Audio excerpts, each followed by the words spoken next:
இதே அனைத்து இந்திய அண்ணா திராவிட முன்னேற்ற கழக ஆட்சி இருக்கின்ற பொழுது இதே புரட்சித் தலைவர் அம்மா அவர்கள் 2015ஆம் ஆண்டு தொழில் முதலீட்டு மாநாட்டு நடத்தினாங்க. 74 புரிதல் ஒப்பந்தங்கள் போட்டாங்க. 2,40,000 கோடி தொழில் முதலீட்டு ஈர்க்கப்பட்டு புதிய தொழிற்சாலையை கொண்டு வந்து படித்தினர்களுக்கு வேலைவாய்ப்பை உருவாக்கி தந்த அரசாங்கம் அதிமுக அரசாங்கம். படிப்பதற்கும் பல்வேறு கல்விக்கூடங்களை திறந்தோம், படித்து முடித்த இளைஞர்களுக்கும் வேலைவாய்ப்பை உருவாக்கி தந்தோம்.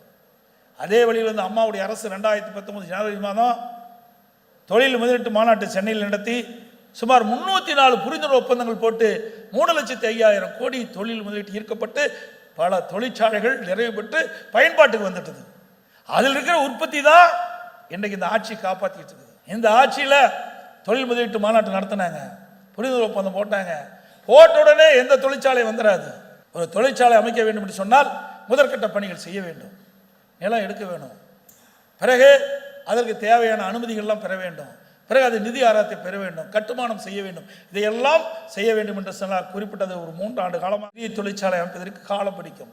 ஆனால் திரு ஸ்டாலின் பேசுகிறார், ஆட்சிக்கு வந்தவுடனே இன்னைக்கு உற்பத்தி பெருகிவிட்டது.